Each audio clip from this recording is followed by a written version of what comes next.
Fala pessoal, tá começando mais um episódio da Confraria Cultural Podcast.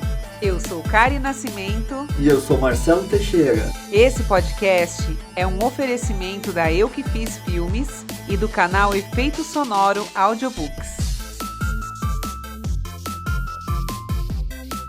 Vamos começar. Hoje você já foi na rádio. Ela já foi na rádio. Foi na rádio. Amanhã vou fazer uma entrevista de novo na rádio. Ai, que delícia! Adorei. Isso aí. Então, a gente tem que... Deixa eu deixar um pouquinho mais perto mostrar de você, nossa... Ai, acho que eu vou até tirar essa blusa, né? Acho que vai dar até calor. Eu gravei um videozinho para um amigo meu que ele dança... Ele é um dos dançarinos do Donapeu, sabe o Donapeu? E ele é um dos dançarinos. Aí ele falou assim pra mim ontem: ai, você não faz um videozinho meu ali na quadra dançando a música da Luísa Sonza? Eu falei: faço, claro, né? Ah, é aquele lá que você postou? É. Ah. Aí a Luísa Sonza entrou no meu perfil e viu o vídeo dele. Eu falei: fiquei assim, que delícia, né? que tudo, que arraso! Que delícia. Ai, meu Deus, achei o máximo. É gostoso Legal, mesmo. legal é se ela repostar, né? Mas é difícil. É difícil. É difícil. Mas o legal mesmo seria se ela falasse assim: então vem dançar uma comigo. Pra ele, né? Pra Aí... ele seria o máximo, De né? repente, Vem cá. ela estando quando ela estiver perto, pode ser interessante. É, então. Pode ser. Ah, sempre falar pra ele, sempre vamos marcar ela nas postagens. Ai, nossa, porque a já me Anitta deu nem- até uma ideia. Nossa, eu vou começar O a quê? marcar o Magal. Quem sabe ele me chama pra dançar no show dele. Eu acho sensacional. Sim. Como é? Porque Você não? sabe que eu tenho um pouco de vergonha desse negócio de rede social, né? Apesar de ser até bem desinibida, né? Mas eu fico sempre pensando no que os outros vão pensar. Mas é pra isso que a rede social serve. Então. Pra fazer os outros pensar. E besteira. Não, ou senão pra não pensar em nada, porque é tanta coisa que as pessoas nem olham direito, né? Mas enfim, resolvi. Aí esse meu amigo falou assim: Karina, você precisa começar a postar. Postar a sua rotina, postar o que você faz, porque agora você precisa ser vista. Sim. Eu falei: tá, então vou começar. Aí comecei a fazer academia. Hoje eu fiz um videozinho, postei. Eu falei pra ele assim: me ensina depois a mexer no editor de vídeos, porque eu não manjo nada. Inclusive eu tive uma ideia pra te passar. Aí. E aí tô fazendo agora, tô filmando meu café da manhã. Eu Mas vi. é meio tupiniquinha ainda, mas É só você até pegar o jeito. é. A hora que eu pegar o jeito do tal do editor de vídeos, não sei o que lá, CapCut, sei lá. Ah, você tá usando? Não, eu não tô usando nada ainda. Ah, Mas o meu amigo usou, aquele da dança. Ele usou esse o CapCut. É. Ah. E ficou É o que eu uso ótimo. pra editar o podcast. Ah, é? É. Não, lá. Pronto. Pronto. Tá resolvido. Só que até o mês Show. passado eu pagava a versão Pro, que é E- R$40. Mas... Ah, até que é baratinho. Por mês. Até que é baratinho. Sim, mas é baratinho. Aí você tem um monte de vantagem, efeito, som, Então, pra um quem monte usa de coisa. bastante, eu Vale a acho pena. que nem esse meu amigo, ele paga, porque ele faz vários vídeos pro TikTok. Ah, Então, pra ele vale a pena pagar, né? Claro, E com assim, certeza. se eu não me engano, Nem o dele não vem marca d'água. quem paga pode usar tanto no celular quanto no computador. E fora que tem várias ferramentas de inteligência artificial que eu tenho usado para remover fundo, para ampliar a imagem. Tem várias ferramentas que você pode usar porque você paga.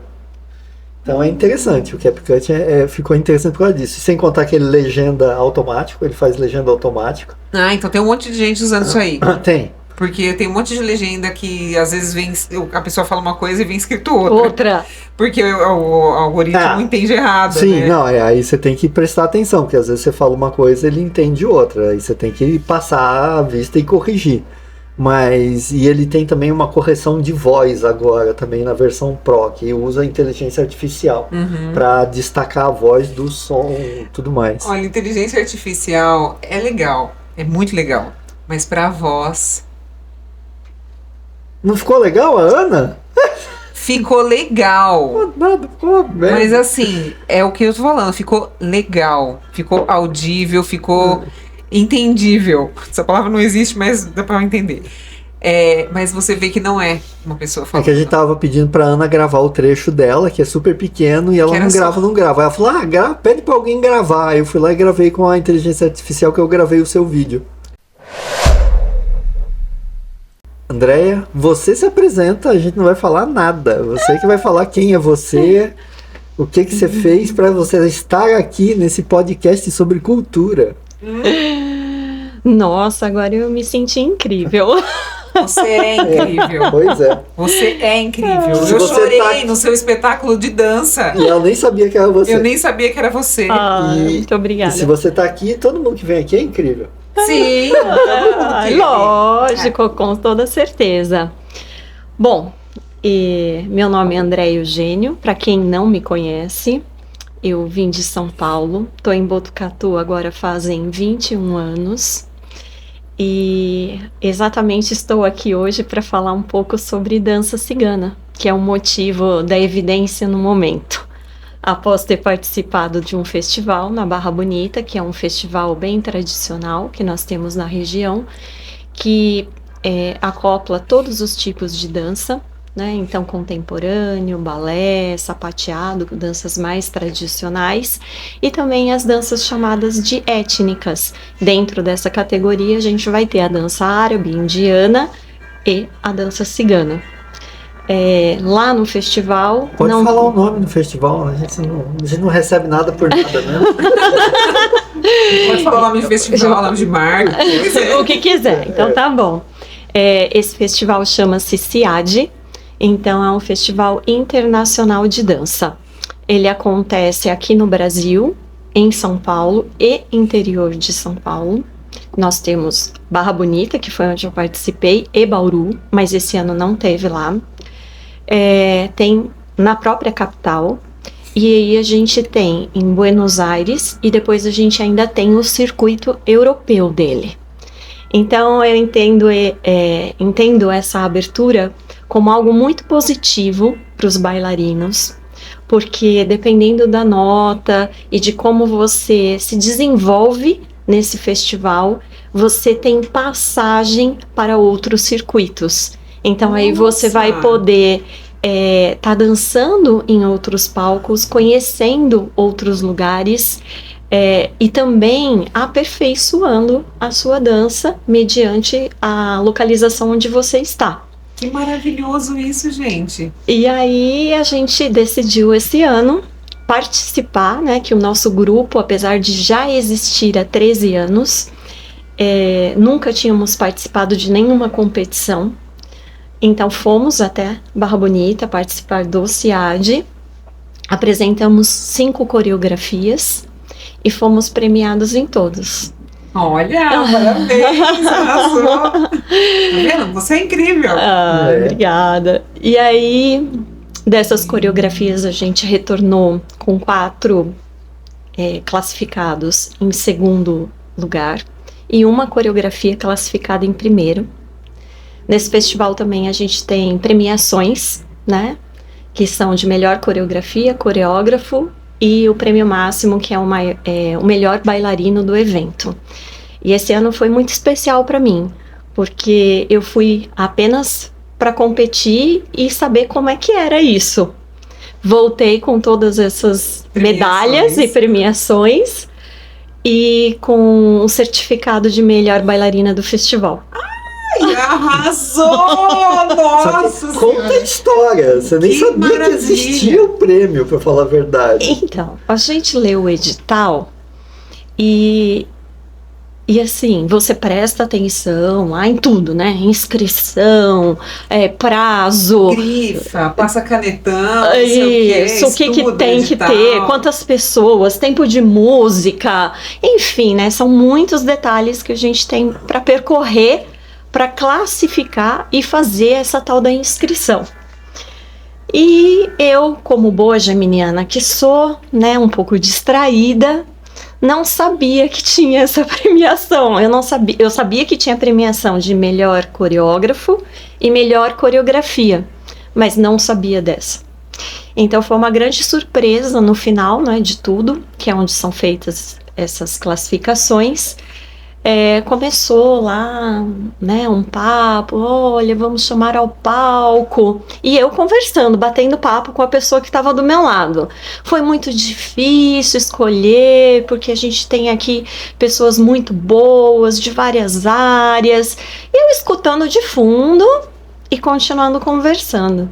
E aí, de repente, assim, olha, mas dentro de tudo isso, foi polêmico, foi difícil, foi acirrado, chamamos ao palco a bailarina Andréa Eugênio. Sou eu, a menina do meu lado, é você, levanta, levanta, levanta! Gente. Então, eu ganhei muito mais do que eu podia imaginar. Mas mais do que isso, né, que são prêmios, medalhas, a gente volta com aquela sensação de dever cumprido e também de que a direção do caminho está correta. Sim! Esse é o principal. Você estava falando e eu estava pensando exatamente nisso. Você está exatamente onde você deveria estar fazendo o que você faz. Quando os caminhos se abrem assim, é porque você está no lugar certo, fazendo a coisa certa. Sim. E você é a coreógrafa também. Agora eu vou contar um pouquinho da minha história na dança. Pra ficar... Não, antes disso, conta Sim. da história da coreografia que você fez lá, solo, e que você ganhou. Entrega o podre. Bom, como boa professora, nós damos muita ênfase para treinar o aluno, né? Isso é a máxima de um professor. Sim. Poder passar o seu conhecimento e assistir aquilo que você treinou, né? E como que aquele aluno está dançando, né? Trazendo aquela emoção para aquele momento que é o palco.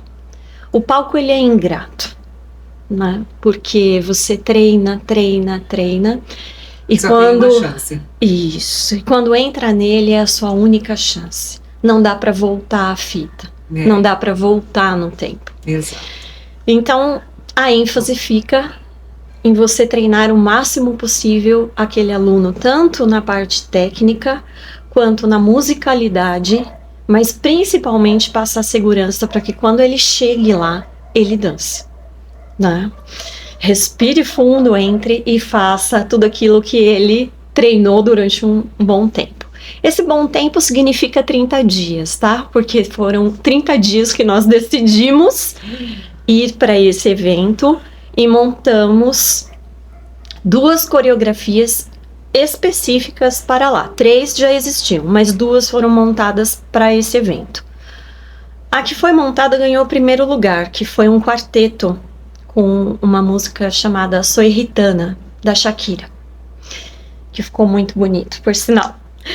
E a minha coreografia eu montei no dia anterior, das 10 às 11h30 da noite. Que? No dia anterior da apresentação? No dia anterior, porque eu não tive tempo de fazer isso antes. Mas ser profissional é outro balaco, né? Fala sério. E aí, eu montei essa coreografia, mas é muito difícil você apresentar uma coisa que você memorizou no dia anterior, em 1h30, corrigindo erros. Então, o que aconteceu? Minha música tinha 3 minutos e 20. Eu cheguei lá, a primeira etapa, vamos colocar assim, o primeiro 1 minuto, eu dancei de acordo com aquilo que eu treinei. O restante, eu esqueci tudo. E aí eu simplesmente dancei. Eu falei, vamos trazer a essência da dança cigana e do cigano, que é dançar. Eu vou lembrar de algumas coisas que eu coloquei nessa coreografia, não sei se na ordem certa, no momento certo, e vou tentar encaixar tudo e vamos sorrir e ser felizes, porque não dá para voltar.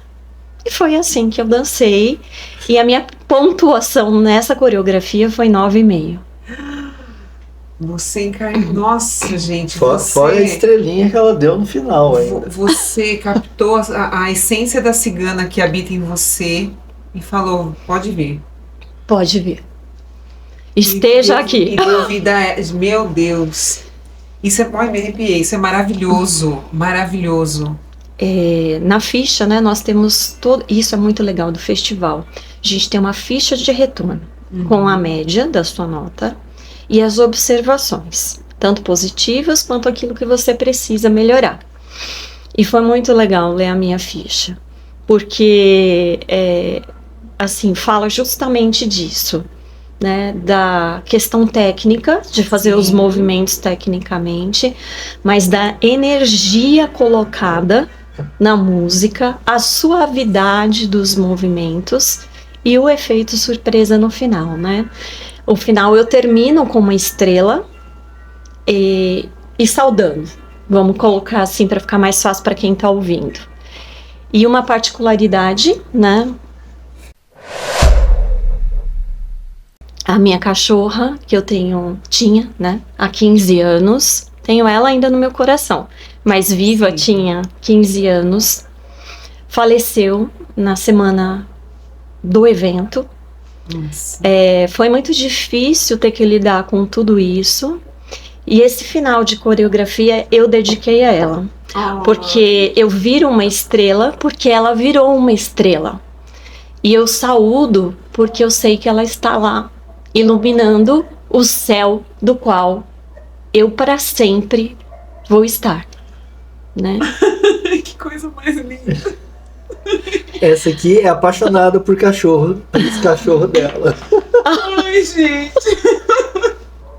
Então, para ela foi duro, porque para quem não sabe, né, que tá ouvindo, tudo isso aconteceu, o problema com a mocinha aconteceu durante a gravação do episódio com o Idrelei.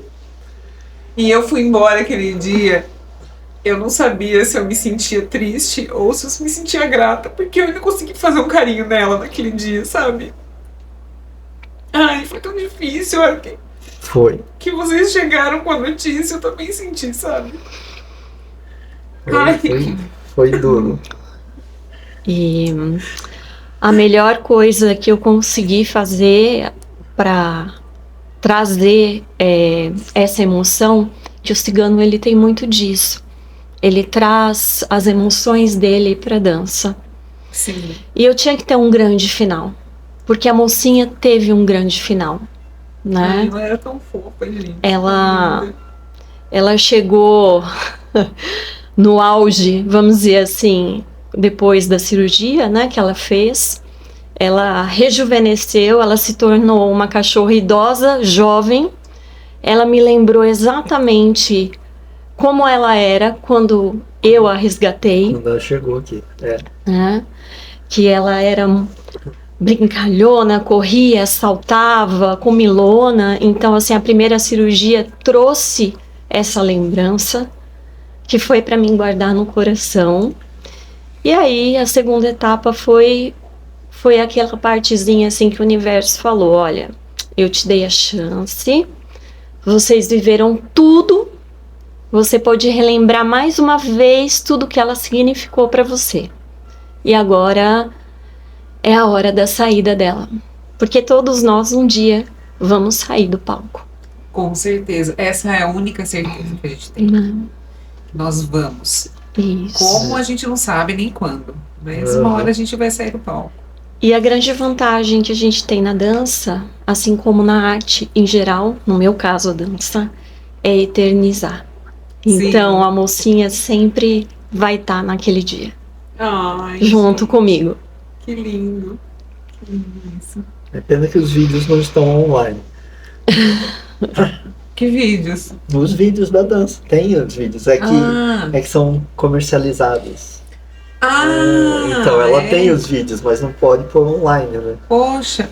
Então, mas parece que agora foi liberado. Então. Foi liberado e eu vou conseguir colocar os vídeos todos online. Eu quero ver. Nossa, eu adoro dança cigana, gente. Me emociona muito, muito mesmo. Eu tenho uma ligação com a cultura cigana, que eu não sei de onde é. É porque a família do meu avô romena, mas eu não tive contato com ele. Mas eu tenho uma ancestralidade, né? Eu tenho, então, existe memória genética, né?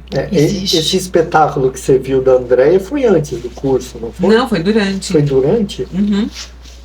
Mas eu não sabia que era ela que estava no palco. Tá. Porque tinha outras pessoas, inclusive tinha uma senhora específica lá que eu me encantei por ela e eu não conseguia parar de olhar para ela. Droga, eu sempre esqueço o nome dela. Árabe. Árabe? Não, é árabe? A Salma? Não é a Salma? Eu acho que não. Não? Não, era na dança cigana? Era. Então na dança cigana. Não, era na dança cigana do meu grupo. Aí nós temos várias, né? Sim, eu não me lembro dela hoje, se eu a visse assim, eu não me lembro. Eu lembro só que ela tava com uma blusa branca. Blusa de ciganinha, né? Branca. Capaz da Andréia lembrar. E ela é uma senhora corpulenta, assim, ela não é magrinha, ela tem um corpão. Mas ela é baixa. E o cabelo dela Você lembra? O cabelo dela, lembra um pouco. Ele é liso, assim, meio loiro escuro. Tá. Um pouco mais claro que o meu. E um cabelo curto. Aqui, assim, mais ou menos. A Eli. Eu me encantei por ela. E eu fechava os olhos, assim, e eu imaginava uma cena. Eu não sei se eu imaginava ou se eu lembrava dessa cena, né? De era eu. Eu sabia que era eu, a pessoa que eu estava vendo, rodopiando em volta de uma mesa de pedra. Coisas de outras vidas, sei lá, de outra época. Não sei. E é bem interessante o que você falou, porque Eli, o nome da Eli é Eli Petrechin. Então, a origem dela é próxima da origem da sua família. Olha! Vai saber. Vai saber, né? O que a ancestralidade conecta entre as pessoas, que vai muito além daquilo que a gente pode explicar, teoricamente falando. Exatamente. Né? Mas agora conta pra gente o que todos esses prêmios né, o que isso gerou pra você de frutos?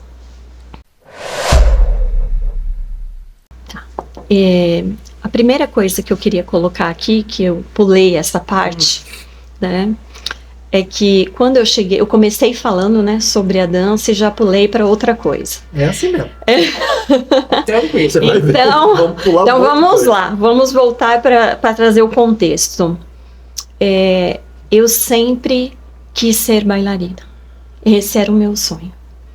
Então, eu venho de uma família muito humilde, eu cresci com os meus avós maternos e essa viabilidade de dançar não era algo que se estendesse até a mim. Eu morava em São Paulo e o mais próximo seria o Teatro Municipal, porém a minha residência era na Zona Leste. Então fazer esse translado diário ia requerer dinheiro e tempo que a minha família não tinha para me oferecer. Então eu só consegui ir para uma escola de balé aos 14 anos de idade.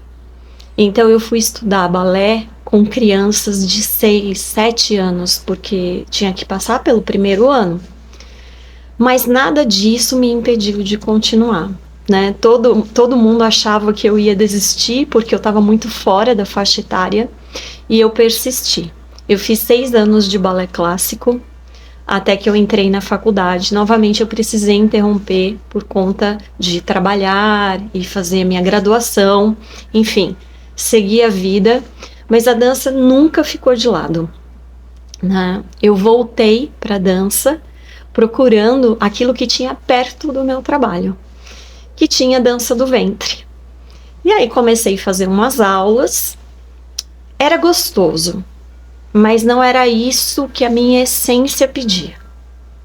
E dentro dessas aulas, essa professora disse para mim assim: vai ter um evento com danças árabes e ciganas. Você gostaria de ir? Falou cigano, falou comigo. Aos 11 anos de idade, perto da minha casa na Zona Leste, um acampamento ficou lá, né? É o chuchu, gente, é o chuchu. Não vai, Chuchu é o cachorro. Não vai chegar aqui no Não vai chegar. E esse acampamento chegou e eu fiquei encantada. E minha avó só morria de medo de que eles fossem me roubar ou eu fosse embora com eles, de tamanha a minha fascinação. Eu acho que a segunda opção estava mais viável. Com certeza.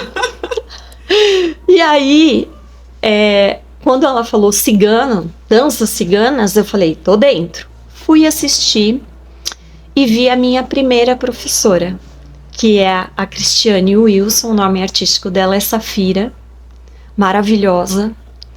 E aí eu falei, não, eu tenho que dançar isso. Pedi desculpas para a professora de dança do ventre, deixei a aula dela e fui atrás da Safira.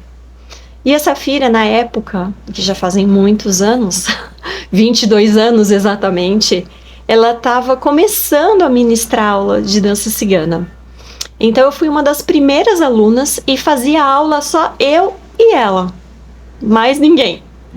E eu atravessava São Paulo para ir fazer essas aulas. Mais ou menos um ano na sequência disso, eu me mudei para Botucatu. E aí novamente eu fiquei órfã de dança. Chegando aqui fui procurar e não tinha nada de dança cigana. Voltei para dança do ventre, fazendo aulas com a Salma. Mas aquilo já não significava para mim. A Salma é maravilhosa, né? É a primeira professora de Botucatu de dança do ventre. Ela é a minha grande referência, né? É a nossa grande referência, mas isso estava além de mim. Eu queria a dança cigana. E fiquei estacionada fazendo outros tipos de aula aqui em Botucatu durante esse período. Até que eu conheci uma pessoa chamada Raque, ela é falecida hoje, Raque Moraes, que dava aula de dança do ventre e que falou para mim assim, viu, eu vou fazer um espetáculo, você não dança para mim, dança cigana nele? E eu falei, mas será? Aí ela, não, vai ser lindo, todo mundo vai gostar. Vamos logo fazer uma fusão árabe-cigano, eu vou chamar 2 alunas minhas para fazer aula com você. Não, mas você, professora, vai. E você vai fazer um solo. E assim eu estreiei em Botucatu. No espetáculo da Raque, no primeiro espetáculo dela. E foi um sucesso, assim, quando terminou, todo mundo vindo conversar comigo, que roupa é essa, que dança é essa. E aí começa o meu grupo, o Harmonia Ritana, que tem 13 anos. E desde então, nunca mais eu parei na dança cigana. Ultimamente, eu falo que eu decidi sair de dentro do acampamento. O que exatamente isso significa? Eu montei esse grupo e esse grupo, para mim, é uma segunda família, né? Então, acampamento é onde o cigano está com os seus mais próximos e eu tornei todas elas exatamente isso para mim e para cada uma delas. Então, o grupo ele é muito receptivo, amoroso e traz as tradições ciganas quanto à dança e cultura.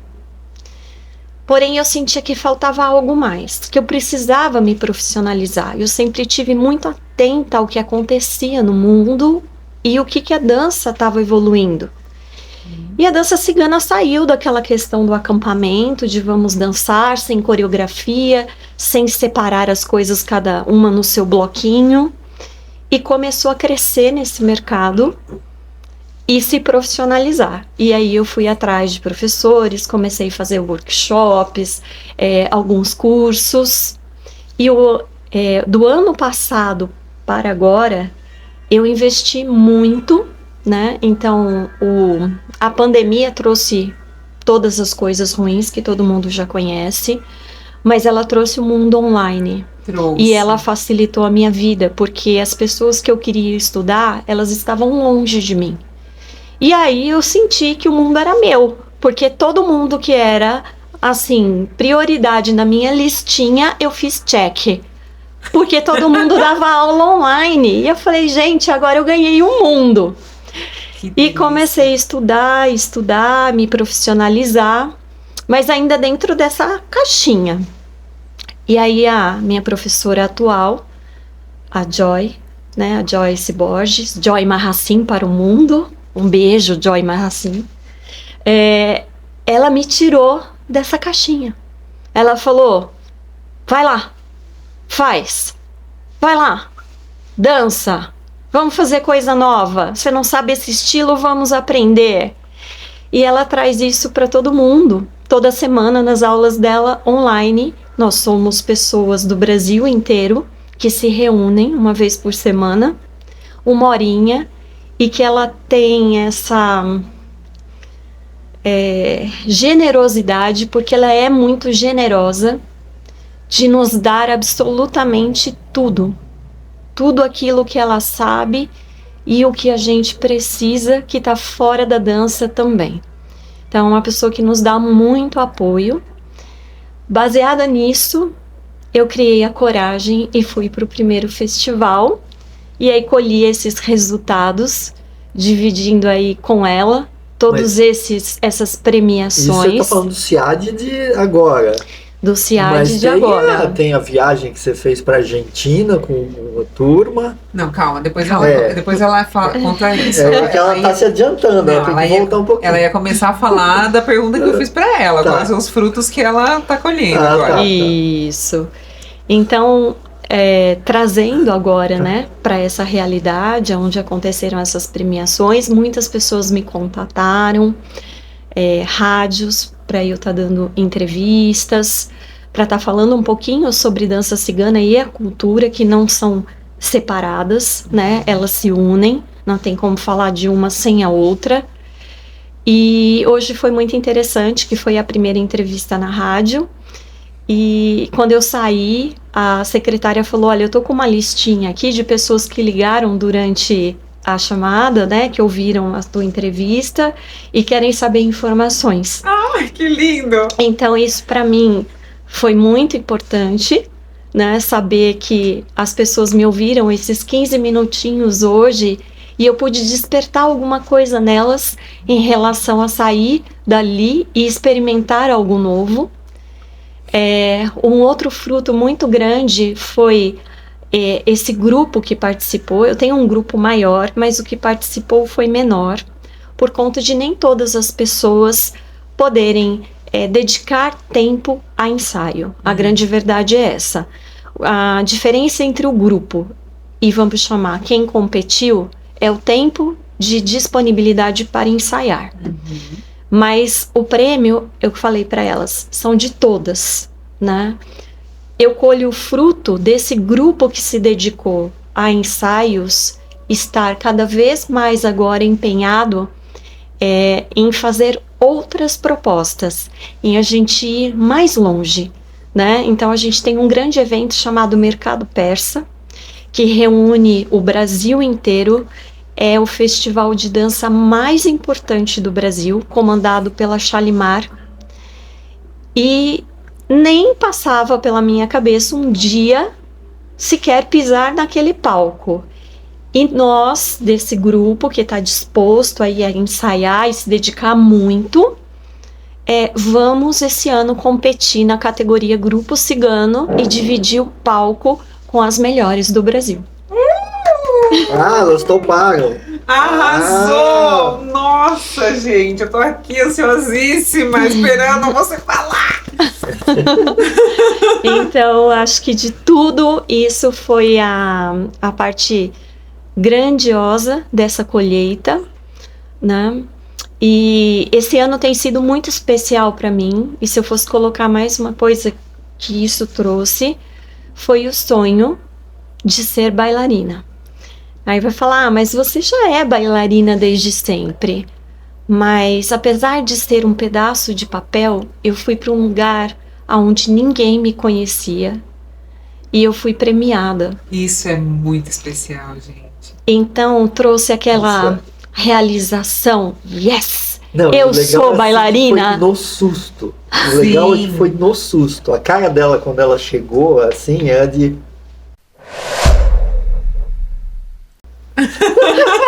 Não sabia ainda o que tinha acontecido. Isso. E aí você fica, né? Você fala, não, se eu ganhei, é porque eu ganhei mesmo. Eu não conhecia ninguém. Os jurados ali me cumprimentaram, os coordenadores do evento, e falaram assim, viu, da onde você saiu, né? Tipo, nunca te vi antes.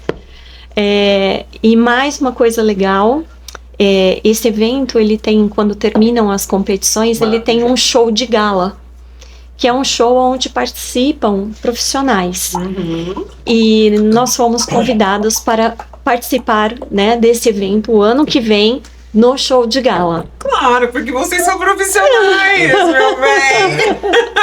Que coisa mais linda! Então... Nossa, parabéns, gente! Como é bom conquistar as coisas na área que a gente ama, né? Com certeza, é muito gratificante tudo isso, né?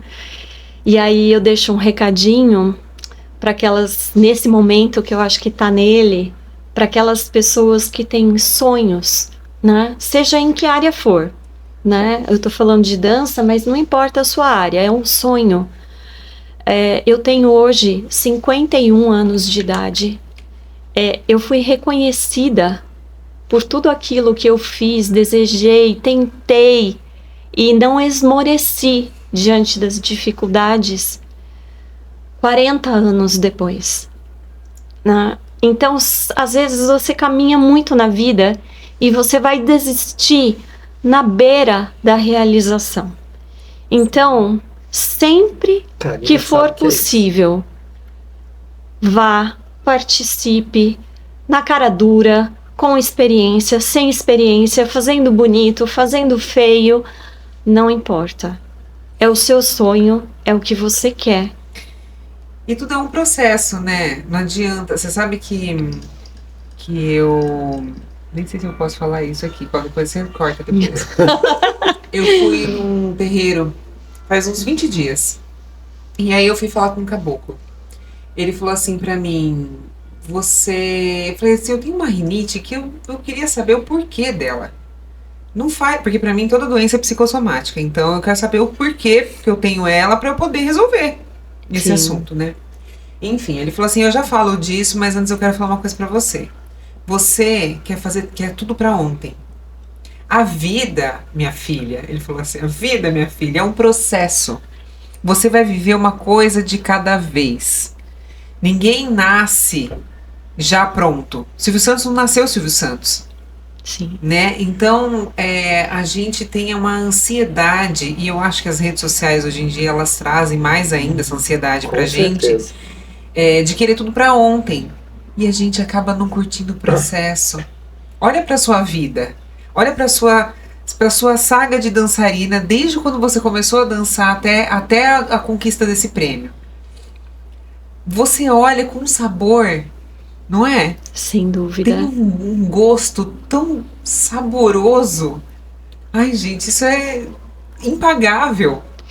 Se fosse muito imediato, talvez não tivesse graça. Ou talvez não desse nem valor. Essa que é a verdade. Exato. Como eu vejo um monte de gente que vai sem dificuldade, eu tenho dinheiro, sério, vai lá e faz lá o curso, compra o equipamento, aí uns meses depois largou tudo. Exatamente. Tudo, porque não teve essa briga e tudo mais. Porque não houve um processo, né?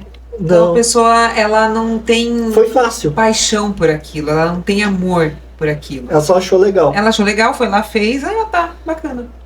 Experimentei agora. Vamos lá, próximo. É o imediatismo. O imediatismo, ele é um mal do nosso século, né? Junto com a ansiedade.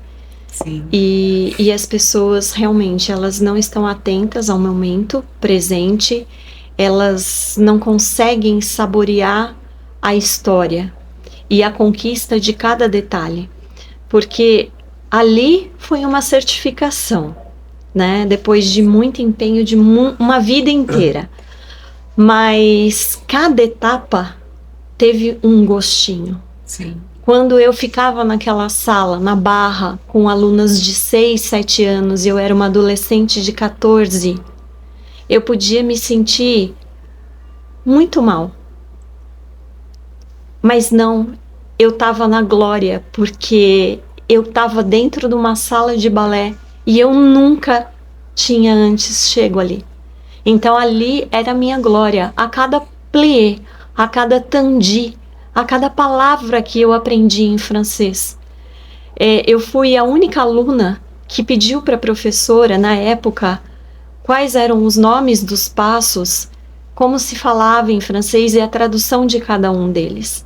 Porque aquilo era muito importante para mim. Era muito importante e eu sabia intimamente que eu tinha que curtir cada momento, porque aquilo ia passar. E eu estava tendo a oportunidade e era lá. Era aquele agora. Não ia ter nunca mais. Nunca mais teve aquela classe, com aquela idade. Então, certeza. É isso que eu digo para as pessoas. Nunca mais você vai ser o que você está sendo comigo nesse instante. Se você não saborear isso agora, eu vou virar as minhas costas, vou sair para o meu compromisso e acabou. Exato. Não é? Você vai sair para o seu e acabou. Ao passo que se a gente saborear esse momento, a gente vai lembrar dele para sempre. Para sempre. Então tudo tem que ter um significado, né? E cada coisa que a gente ouve de alguém tem valor. Às vezes as pessoas não têm paciência de ouvir, elas só querem falar. Sim. Na verdade, há um grande problema hoje que é justamente o ouvir. As pessoas não ouvem. As pessoas querem falar.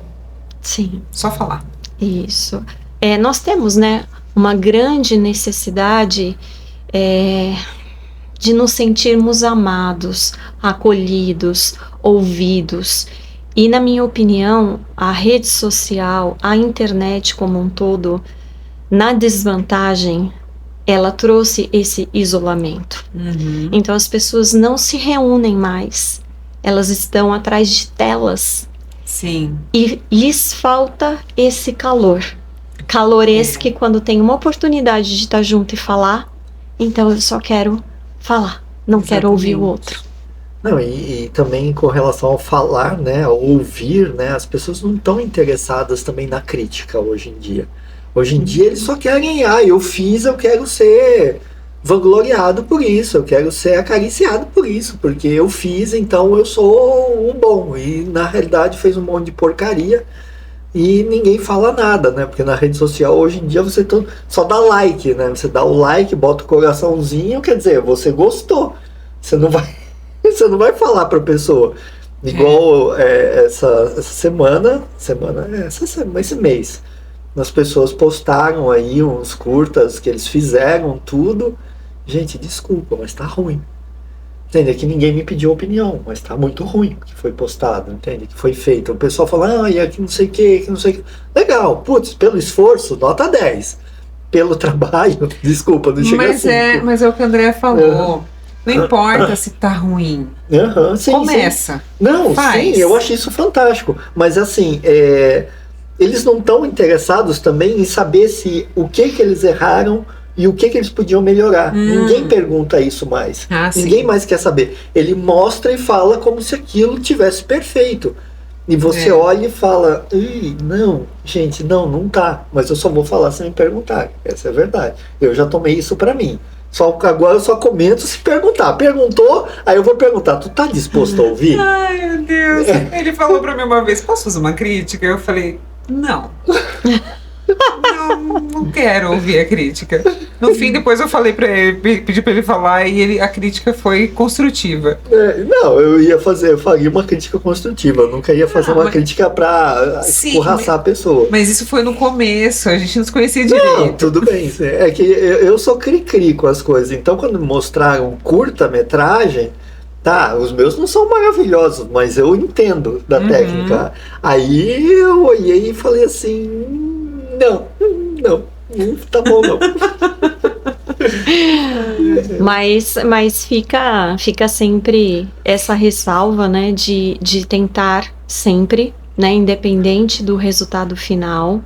Sim. E essa questão de estar aberto para ouvir o que o outro fala, mesmo que seja uma crítica, a gente tem que entender isso pelo lado positivo. Claro que tem pessoas que são ofensivas, Sim. Sim. que existem maneiras e maneiras de se falar a mesma Crítica coisa. é uma coisa, a opinião é outra. Isso. Então, assim, desde que não seja ofensivo, eu acho que a crítica, ela é bem-vinda para o crescimento. Sim. E Sempre. a gente só consegue saber das nossas dificuldades através do outro. Sim, que a gente não enxerga. A gente não enxerga. E outra, elas só se tornam dificuldades por causa do outro.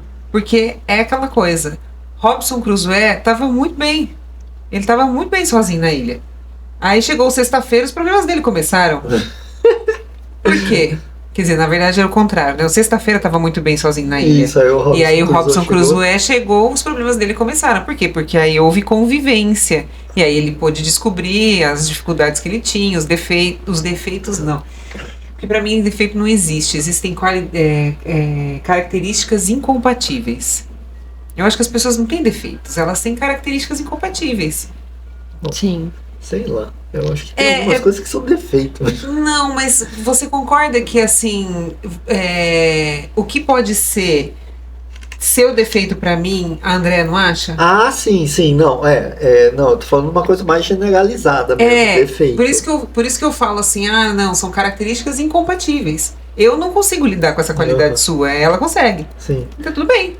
E voltando nisso, por exemplo, quando eu fiz o primeiro teste do sofá para 4, né?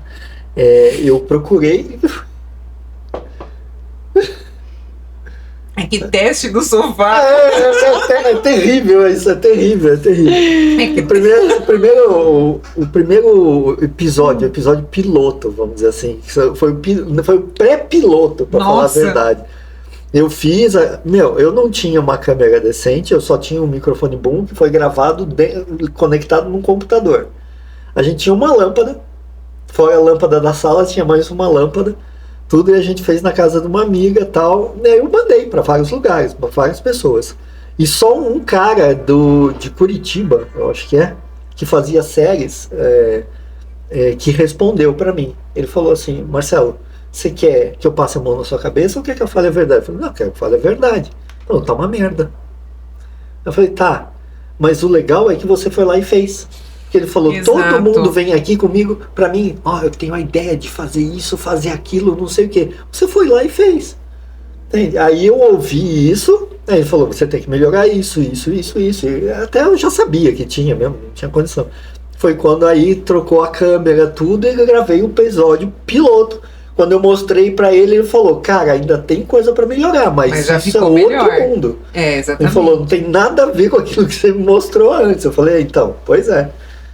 Tava aprendendo, né? Então, mas assim, você tem que estar aberto a ouvir as pessoas mesmo. A gente precisa começar de algum lugar, né? Nem que seja numa sala só de meninas de 7 anos e você lá com 14, o dobro da idade. O dobro da idade. Tudo tem o seu preço na vida. Sim. Né? Mas quando você ama aquilo que você está buscando, você paga esse preço não de uma forma negativa, né? Você paga com muito amor. Sim. Né? E com tudo aquilo que você tem. Então você deposita ali, né? Toda a tua energia. E isso é muito legal. É diferente o que aquela sala representou para a menina de 7 anos. Para ela era simples estar ali. Tinha um pai e uma mãe por trás dela que levavam, buscavam. E talvez nem quisesse estar. E que às vezes, né, a gente sabe que os pais fazem coisas com os filhos, né, que querem, que são sonhos deles, né, representados ali. Sim.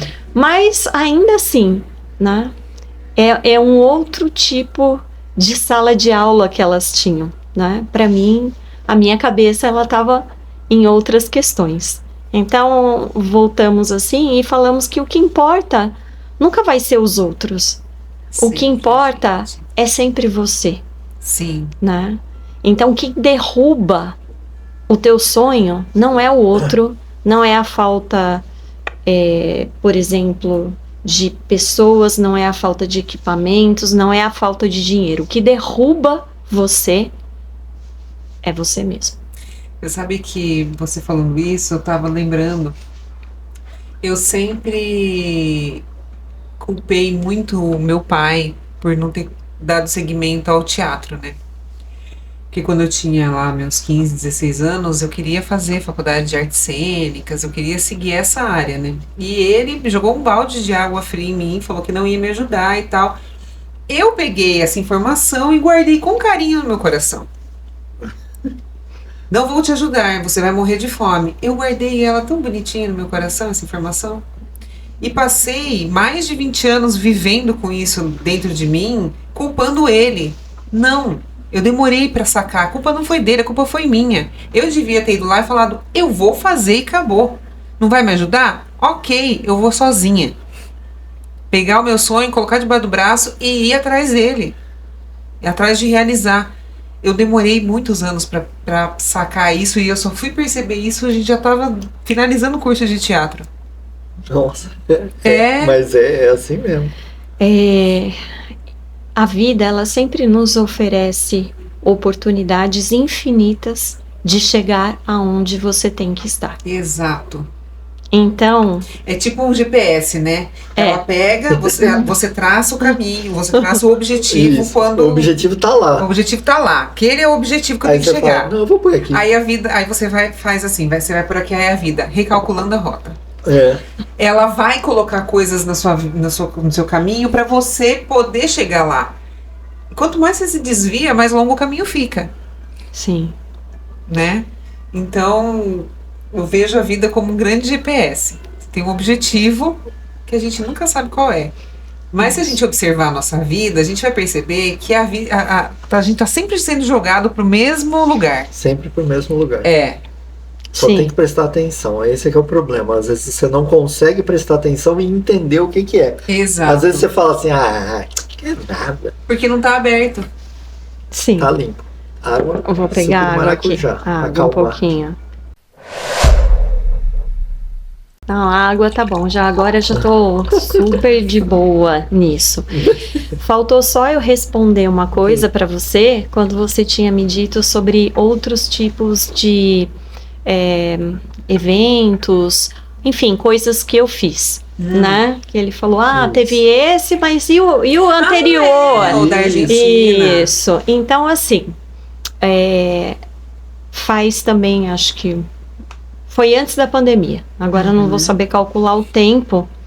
Eu já estava nesse ritmo de me profissionalizar e de abrir para aprender novas coisas também.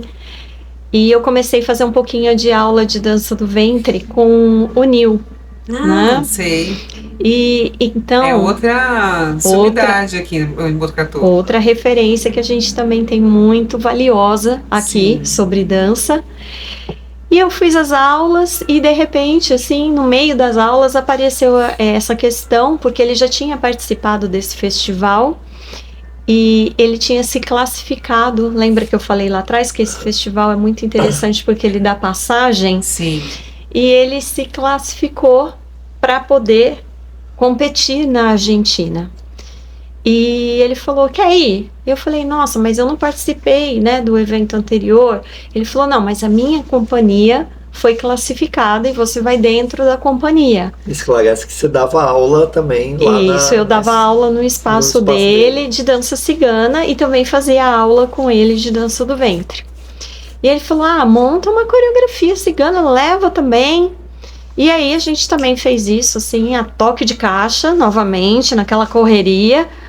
E fomos para a Argentina, foi muito legal, primeiro lugar porque eu não conhecia, e foi uma turminha, né, da dança com os mesmos interesses, então tudo isso ajuda muito. A André ficou de líder, porque ela fala espanhol fluentemente. Que lindo. Eu fiquei de líder da turma, ali com as pessoas, né, que estavam juntas, e fomos para o festival. Então foi um dia intenso, porque lá, diferente daqui do Brasil, tem 600 coreografias num dia. E quando eu falo 600, é 600 de verdade, não é exagero, né? Tanto que eu lembro do número da minha, 549. Tá. Não eram 600 coreografias que você ia fazer. Não. O total de exibição. O total de exibições. É o dia aproximadamente. Era o dia inteiro, começavam com as crianças e depois da parte da tarde para a noite, somente os adultos. Então, começava às 10 da manhã e terminou 11 da noite, com as premiações. E nesse período, eu levei uma coreografia de grupo, que foram as pessoas que conseguiram ir, e que faziam aula, inclusive, né, na escola dele, e eu fiz um solo. E nós ganhamos ouro nas duas coreografias. Então foi bem gostoso aí também, uma passagem, né? Estamos recebendo uma pessoa premiadíssima hoje aqui, gente. Cheia de prêmios. Cheia de prêmios, medalhas, troféus. Só não foi mais longe porque a pandemia interrompeu. Mas ela vai agora. Não, vai. Agora a gente tá colocando a primeira de novo para continuar. É isso aí. E, bom, depois disso, a pandemia, né? E aí a vantagem do online, então eu usei esse tempo para poder fazer muitas coisas, aprender aquilo que eu não conseguia pela distância. E esse último ano, hoje, quando eu estava pensando aqui, eu falei, gente, eu vou falar lá, deixa eu dar uma lembrada em tudo que eu fiz de dança. Esse ano, eu participei, eu sozinha, do Mercado Persa, numa mostra online dessas aulas que eu faço com a minha professora. Eu fui para o Festival de Dança Cigana do Rio de Janeiro, que é o único festival no Brasil que só apresenta dança cigana. Nossa, que lindo. Porque os outros são mistos. Uhum. O mercado persa, ele é misto e preferencialmente de danças árabes. Uhum. O nome já diz, né? Já fala. Depois, eu fui para o Rio, nesse festival de dança cigana. Fiz uma imersão lá, participei de workshops com profissionais internacionais. Gente. Fizemos muito contato. Contato esse que a gente pretende no ano de 2024 colocar em prática. Nós conhecemos umas chilenas que promovem um festival de dança cigana uma vez ao ano no Chile e nos convidaram para participar também. Ai, gente. Depois disso, claro, algumas apresentações aqui em Botucatu, apresentações que a gente faz muito em praças, né, pela Prefeitura, Secretaria de Cultura. A Cris sempre nos convida também gentilmente para esses eventos. Nos apresentamos esse ano pela escola que eu dou aula, que é o Espaço Metamorfose. Nós tivemos 2 espetáculos esse ano. E agora, né, esse CIAD da Barra Bonita, com todas essas premiações. E eu tenho muito orgulho de dizer que eu vou fechar o ano da dança com aquilo que, sem dúvida nenhuma, é o que eu mais espero todo ano, que é o Natal, numa casa de idosos chamada Vila Dignidade. Eu começo o ano lembrando que esse dia vai chegar.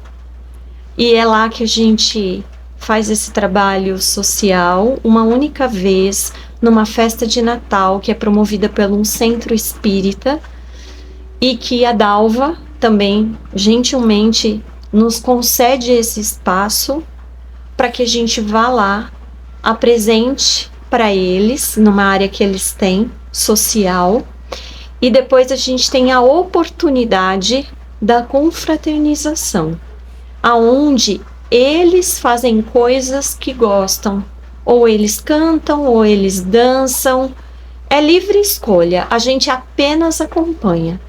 Só assistem.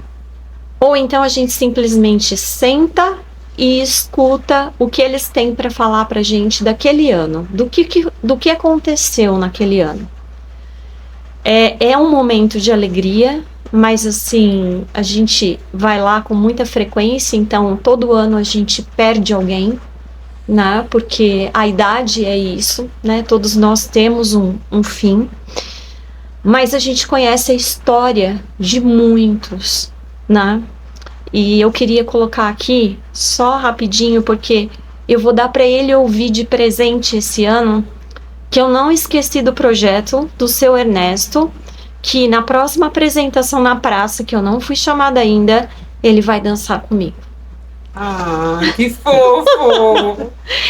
Ele sempre dança comigo lá na Vila Dignidade, várias coisas, não só dança cigana. E eu prometi isso para ele, mas não tive ainda a oportunidade de levá-lo. E na próximo convite aí da secretaria, com certeza eu vou conversar com Quem os sabe esse cuidadores. Quem sabe no Natal Luz. Ah, então. Quem sabe?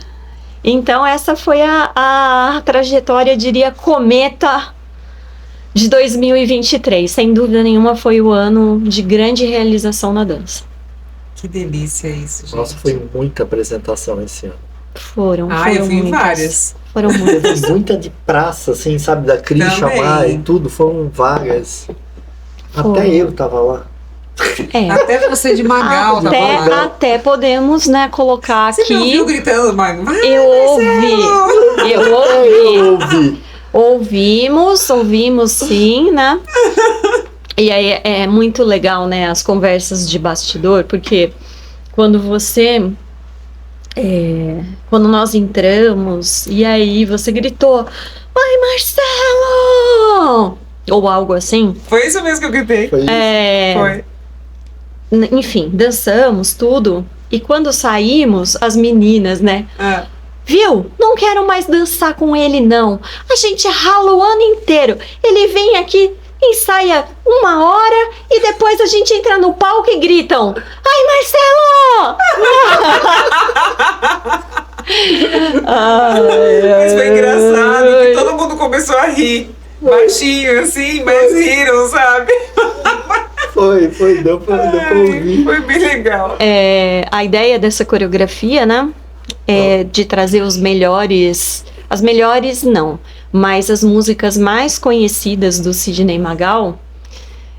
Foi dentro do contexto do espetáculo, né? Em onde ele vai falando sobre a trajetória da dança no decorrer do tempo. E a dança cigana no Brasil, ela foi marcada por dois momentos, eu diria assim, muito fortes. Foi o Gypsy Kings, mas aí eles são, né, músicos de fora. Sim. E internamente a gente tem o Sidney Magal, Sim. que foi representado como um cigano, mas eu quero deixar claro aqui que o Sidney Magal não é cigano. Ele não é da etnia cigana. Não. Isso virou um mito. E a única coisa que nos levou a trazer essa coreografia foi a marcação, né, do tempo e a representação da dança cigana chegando com força e sendo reconhecida aqui, né? E aí o mundo olhou e disse assim: temos ciganos no Brasil. Sim. Tanto que até hoje o Sidney Magal, eu tava vendo TV ontem, acho que foi ontem, Ana Maria Braga. Aí colocaram ele lá numa mesa para provar a comida que o pessoal tava fazendo. Lá na Bahia, ele provando comida dos outros lá. Quer dizer, até hoje ele é... Aí depois ele deu o showzinho lá para todo mundo, entendeu? Eu sempre gostei demais dele. Sempre gostei demais dele. Agora sim, um particular, quando eu ouvi pela primeira vez na TV, branco e preta ainda, porque na minha época era assim... Eu era menina, eu me apaixonei por ele. Eu lembro de eu falando pra minha avó, como ele é lindo, eu quero casar com ele. E quando ele era jovem, ele era tão sexy, né? Tão sex appeal. Nossa, gente, ele olhava de um jeito pra câmera, assim, meu Deus. O olhar dele já era algo assim apaixonante, né? Sim. Mas assim, a dança, né? Marcou muito pra mim. Eu falo Sidney Magal e a novela Explode Coração. Explode Coração, com certeza. Aí fechou, né? O acampamento, olha que interessante, o acampamento veio junto com a novela. Eu, mais do que tudo, queria ir embora junto. E você chegou a ir lá conhecer o acampamento? Sem a minha avó saber, que Deus a tenha. Hoje ela já sabe. Hoje ela já sabe. Mas eu fui sim, me aproximei. E aí também quero falar sobre um outro mito, né? Que cigano rouba crianças.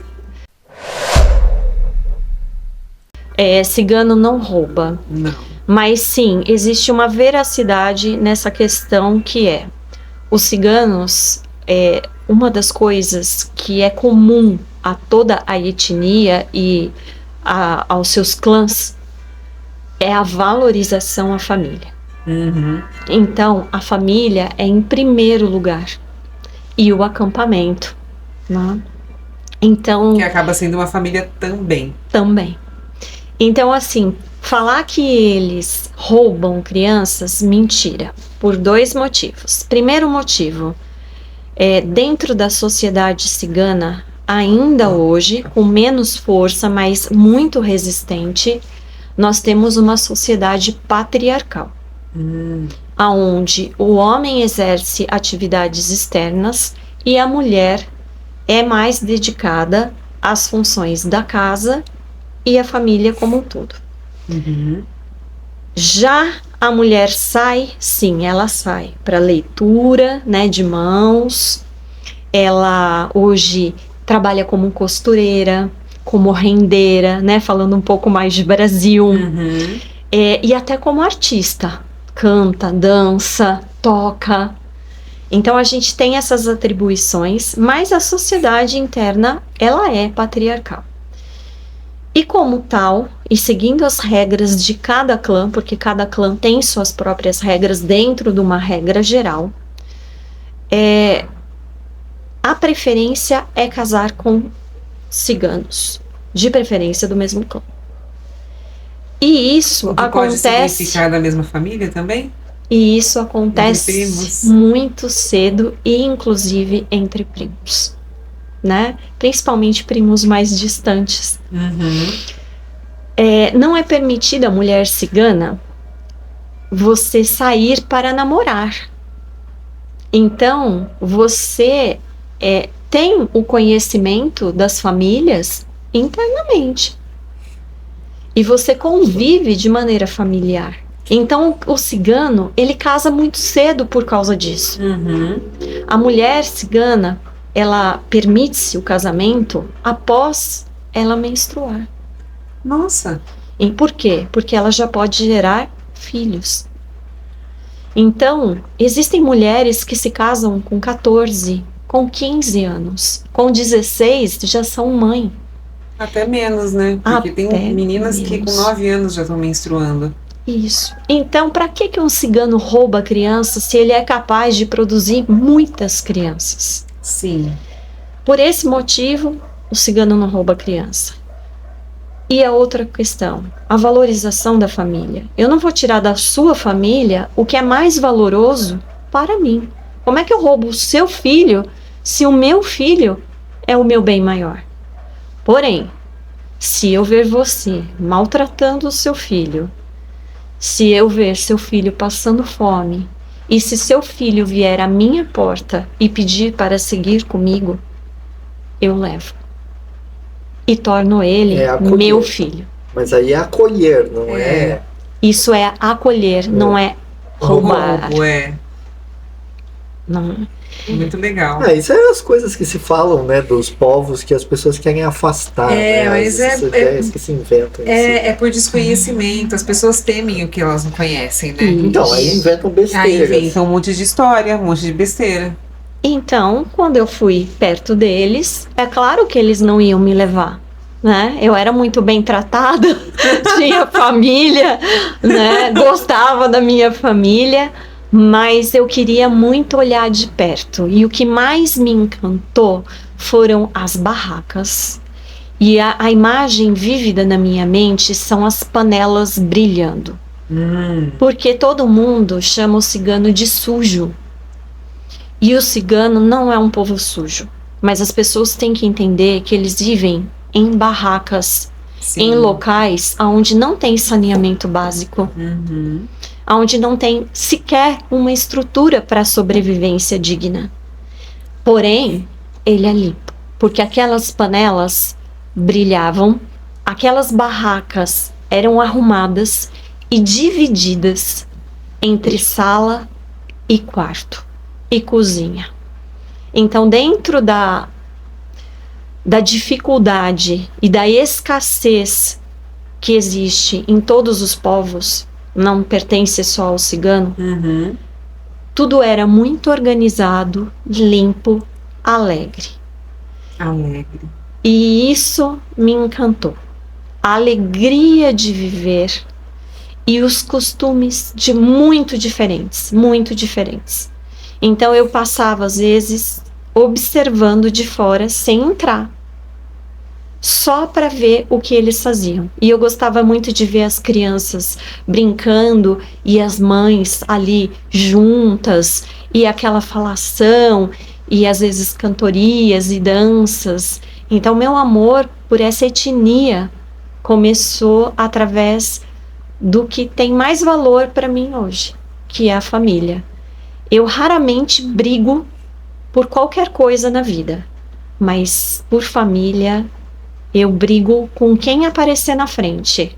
Mexeu, eu falo assim, pode mexer com tudo, me tirem tudo, mas não mexam com o que eu chamo de família, que necessariamente não precisa ter grau de parentesco sanguíneo, sim, mas com aquilo que eu chamo de família. Exatamente. É um povo encantador mesmo. Mas cai de novo naquela questão do desconhecido ou do diferente, né? O cigano é um povo nômade. Então é por isso que eles se instalam onde podem. E não necessariamente vai ter ali uma água encanada, vai ter um chuveiro elétrico, né?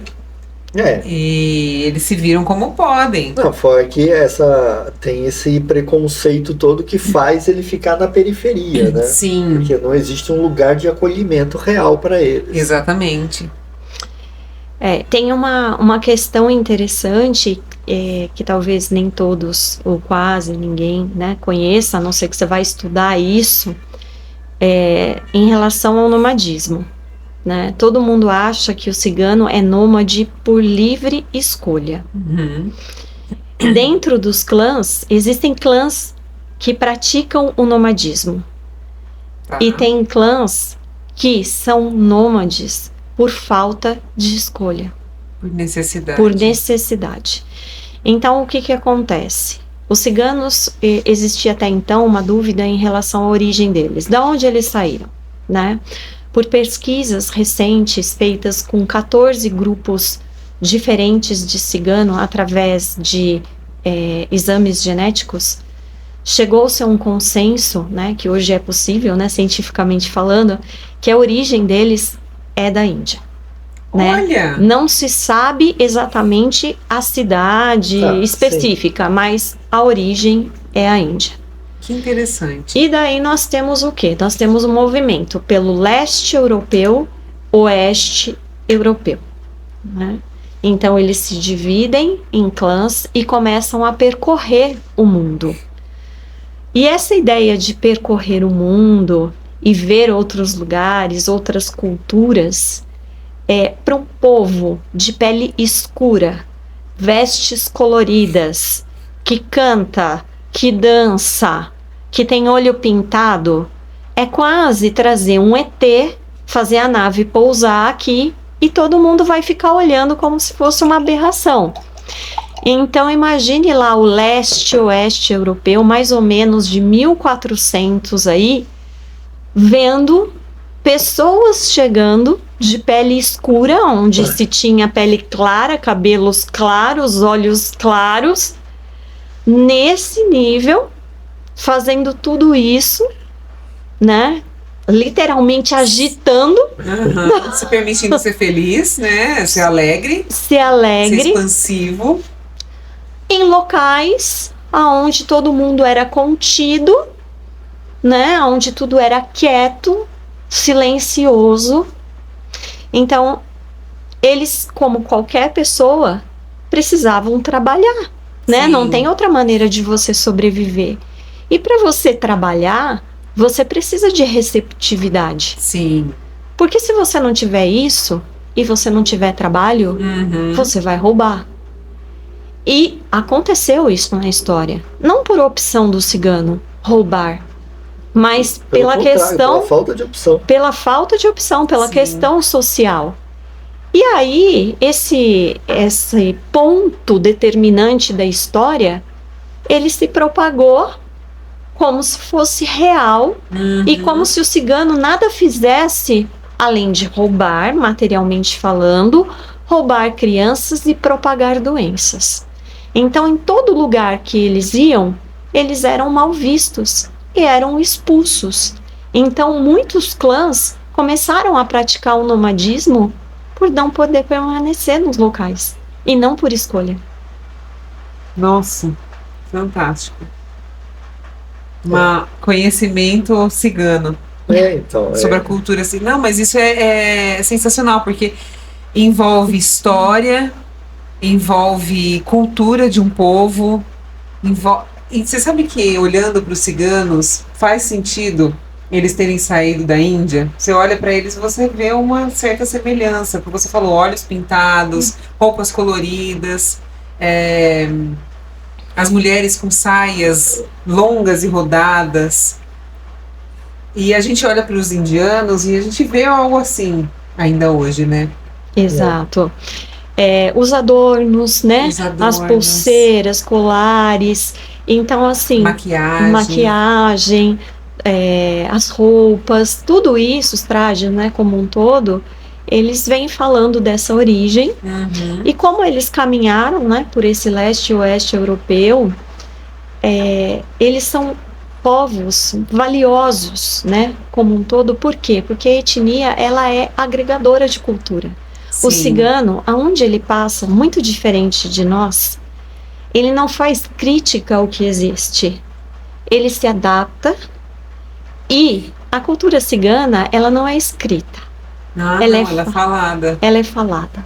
Então, o cigano, ele carrega o que é dele, e ele carrega aquilo da onde ele passou.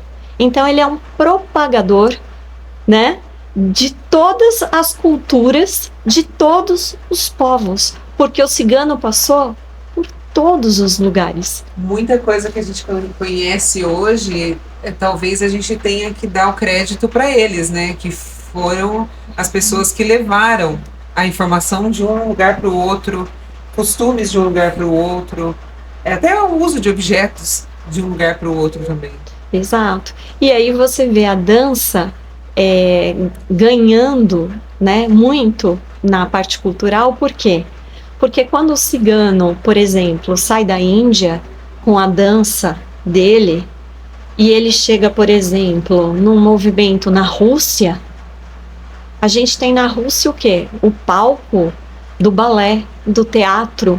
E aí, então, a dança cigana russa, que é a Ruska Romá, que é a minha dança preferida de todas as danças ciganas, ela traz isso.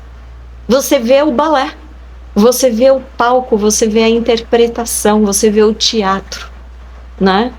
Aí você vai pegar na Espanha, você vê o flamenco, né? Também. E aí você vai olhando para todas as localizações, Turquia, Egito, e você vai vendo a transformação no vestuário e na forma de dançar. E isso nada mais é do que agregar cultura. Isso é respeito. Sim. Né? E propagar aquilo que necessariamente não é teu, mas que você entende que é valioso. Sim. E uma coisa bacana também da gente pensar é o seguinte, os ciganos, eles olham para essas outras versões da dança deles e tá lindo, tá legal. Não é que nem a gente, né? Olha pro samba americano e fala, nossa, que porcaria, não sabem dançar samba. Entendi o que você tá falando. Entendeu? Eles deixam, a cultura deles é livre. É livre. É livre. Você pode pegar minha cultura e transformar ela como você quiser. E a gente não, a gente tem um apego, né? Exato. Recentemente, no Festival de Dança Cigana do Rio de Janeiro, o espetáculo fechou com um grupo da etnia mesmo, Romi, cigana, que tem lá, né, que vive no Rio de Janeiro, e ela trouxe a família dela inteira para o palco, para fazer uma apresentação de dança. Imagine um palco que foi habitado por dançarinos de todos os lugares, cheios de técnica, ela entrou lá com a família e dançou. Com as filhas, com os netos, né? Ela mesma. A dança que eles fazem em casa. A dança deles. Que não tem nada a ver, na verdade, com tudo isso. Né? E quando termina, né, todo mundo está muito emocionado, porque a gente sabe que aquilo é a dança deles do dia a dia, a forma de celebração. E aí ela vem e fala para nós, imagina, para um festival inteiro, chorando, que ela está muito alegre, porque o povo dela foi perseguido por uma vida inteira. E ela estava dentro de um festival onde se celebrava a dança cigana, onde se tinha respeito pelo povo dela, onde ela foi convidada para ir como alguém especial, num momento especial, né? Que ela estava tendo a oportunidade de falar sobre a etnia, sobre a cultura, sobre a dança, mas acima de tudo ela foi humilde e agradeceu a cada um de nós por dançar e por levar isso adiante e por profissionalizar e fazer com que o mundo olhe para eles e veja que eles existem. Quer dizer, a dança cigana atual, ela serve também como uma quebra desses preconceitos que existem com relação ao povo cigano. Apesar que as pessoas parecem que às vezes não associam muito a dança à etnia, né? É meio estranho. As pessoas separam muito etnia e dança. Assim, o que entender assim, por exemplo, um dos preconceitos maiores que eles tinham com relação aos ciganos era por causa da religião. Também tinha a ver com a religião. E no fim das contas, o cigano brasileiro, ele é praticamente cristão, né? Aí a gente vai estar num ponto bem interessante. Eu até fiz uma pesquisa recente em relação a isso. Então, assim, o que está dito? Que o cigano, ele tem um conjunto de crenças e princípios, mas ele não tem uma religião específica. Tá. Para eles, não tem uma figura de um deus ou deuses, muito menos uma hierarquia religiosa. Isso não existe. Ah, tá. Tipo uma igreja. Não existe isso para eles. Mas... existe um conjunto de crenças. Isso. Mas eles se adaptam aos costumes do local aonde eles vivem. Por isso, encontramos ciganos católicos, evangélicos, kardecistas, umbandistas e, inclusive, muçulmanos. Nossa. Então, a gente tem o cigano presente justamente dentro desse respeito com a cultura. Então, no meu clã, eu não tenho um deus ou deuses. Eu não tenho hierarquia. Eu não tenho um lugar para ir. Isso, um lugar para rezar. Você não tem um papa, um chefe religioso, nada disso. Não tem nada disso. Porém, como eles vivem no local e eles vão se adaptando a essas questões, acabam se envolvendo dentro da religiosidade. Mas eles sempre fazem questão de dizer que eles não têm crença. Tá. Isso é comum a todos os clãs, não ter crença, mas é de livre escolha seguir o seu caminho como você quiser. Seguir uma religião. Isso. Tá, agora entendi. Quer dizer, realmente não é uma coisa que é adotada por eles, é como padrão, né? Porque você vê povos que têm a religião daquele povo é baseada naquilo.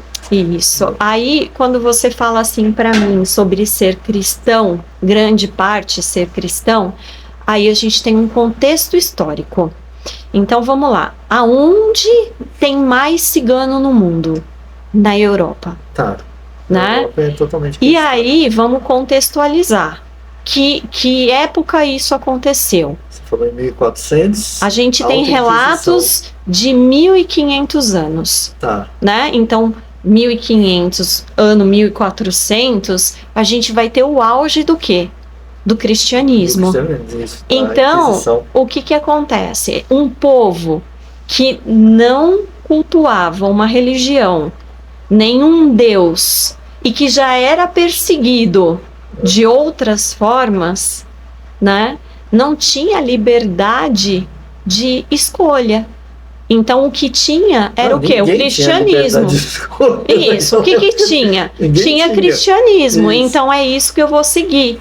Então trouxe essa crença do cristão dessa época, né, desse contexto. Mas hoje no Brasil, agora eu vou falar nível Brasil, a maior parte dos ciganos brasileiros é evangélico. É evangélico. É evangélico.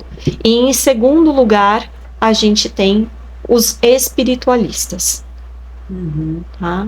Mas aqui no Brasil... Hoje o Brasil conta com a principal religião do Brasil hoje é a evangélica. São as religiões provenientes do protestantismo. Isso. Então, e aí você vê, né? Você fala, nossa, quantos ciganos temos no Brasil, né? Porque a gente sabe que a maior parte deles está na Europa. Quantos somos no total e quantos somos no Brasil? No total, a gente estima de 800 milhões? 800 mil, isso. 800 mil, isso. E no Brasil... Ai, peraí que agora deu uma dúvida nessa questão de número. Peraí. Esse número é mundial ou é Brasil? Então, peraí. No Brasil, então, é mais milhões, então. Vai dar um corte aí, porque eu preciso pegar o meu amparo aqui, a minha cola. Pronto, ó. No Brasil, eles são 800 mil, dados do IBGE de 2010. Então, significa que com certeza nós temos mais ciganos, tá?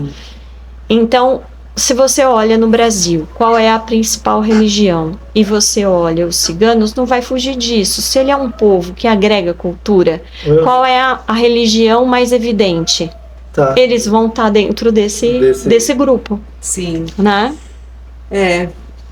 Isso acontece com a Umbanda também. A Umbanda é dissidente do Candomblé, né? E ela quando os grupos eles se destacam do Candomblé, eles agregam a religião do lugar.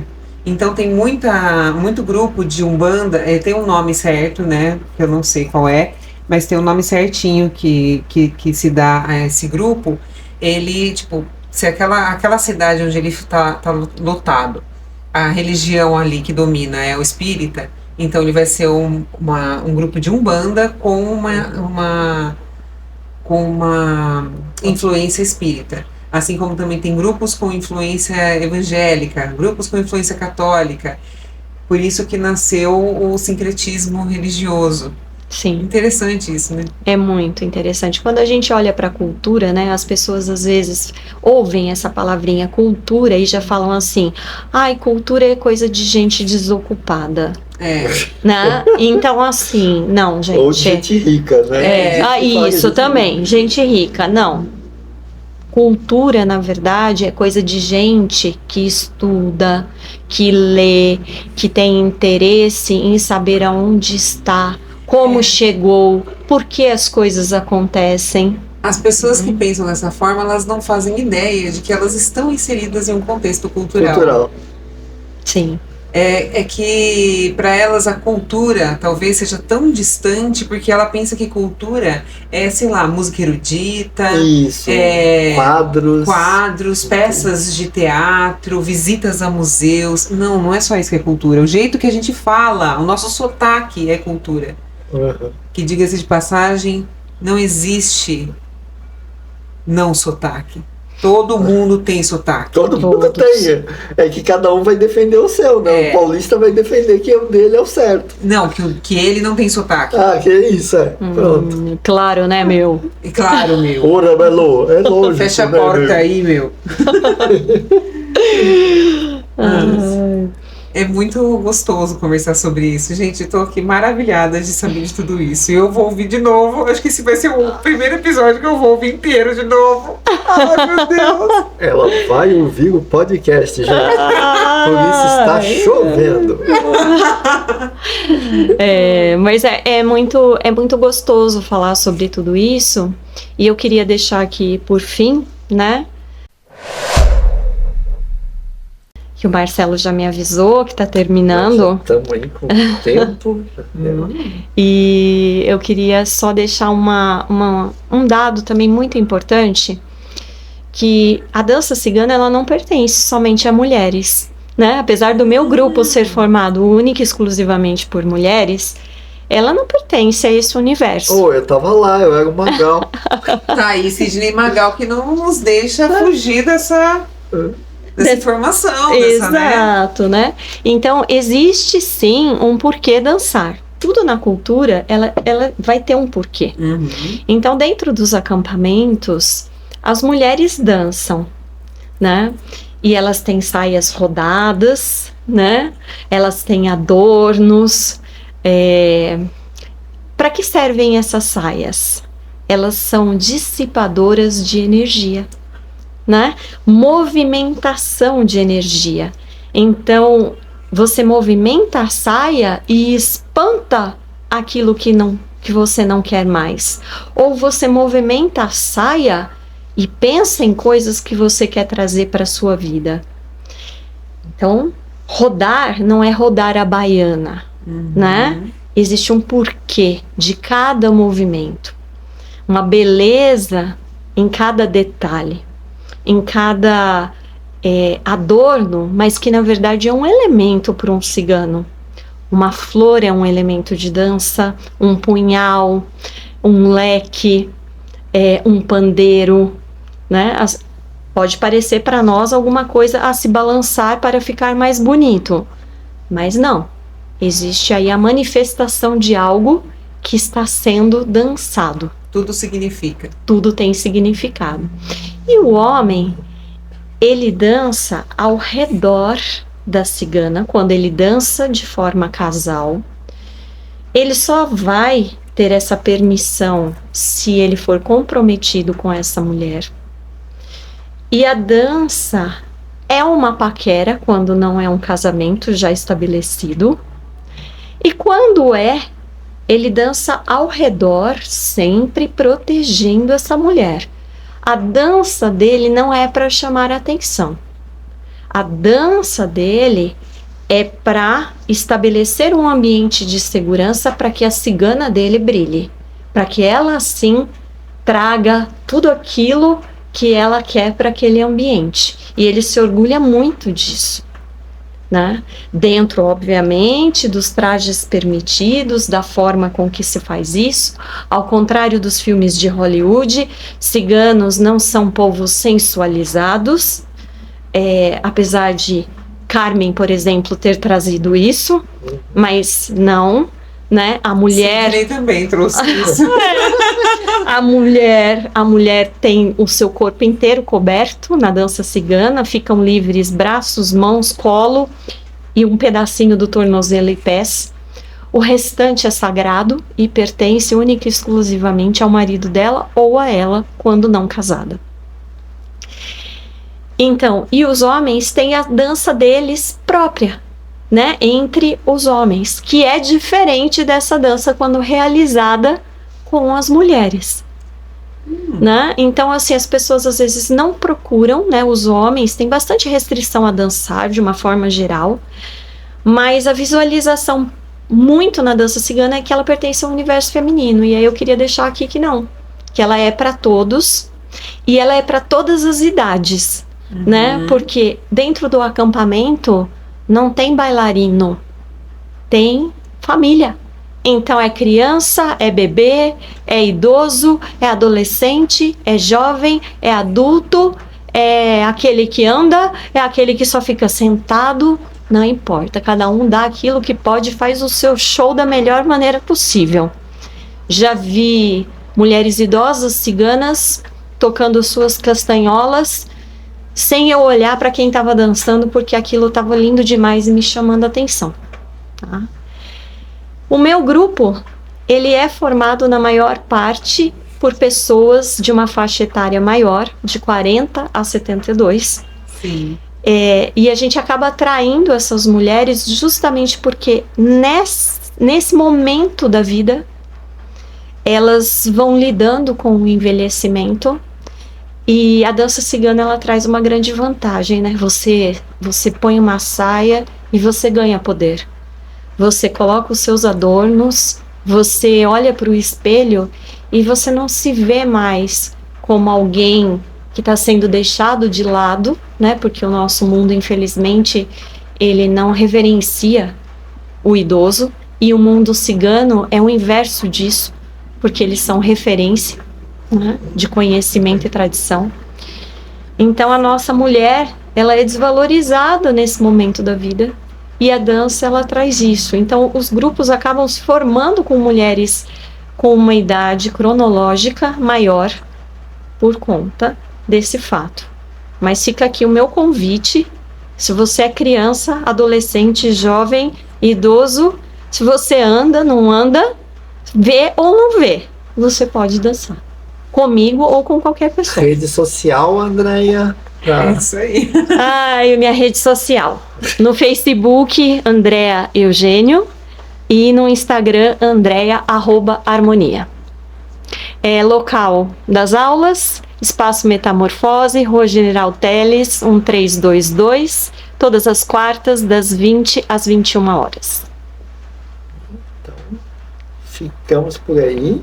Vou procurar você no Instagram. Vai adicionar você. Andréia, obrigado por você ter Muito aceitado. Obrigada. E parabéns pelas conquistas. Espero que possamos fazer outro podcast com mais conquista, quem sabe com imagem para mostrar elas. E quem sabe depois aí de uma turnê pela Europa, alguma coisa assim, né? Já pensou? Quanto conhecimento, que bagagem.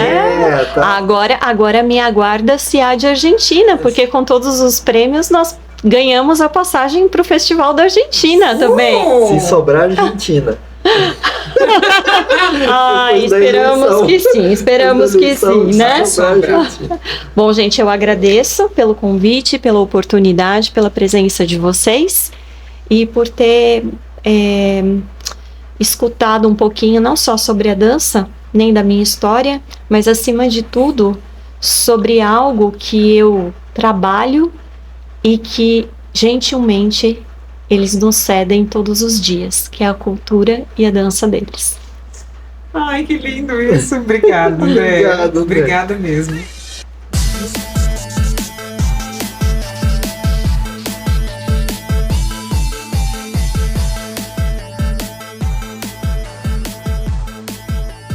Esse foi mais um episódio da Confraria Cultural Podcast. Siga a gente nas nossas redes sociais, Instagram, Facebook e Spotify. Esse podcast é um oferecimento da Eu Que Fiz Filmes e do canal Efeito Sonoro Audiobooks.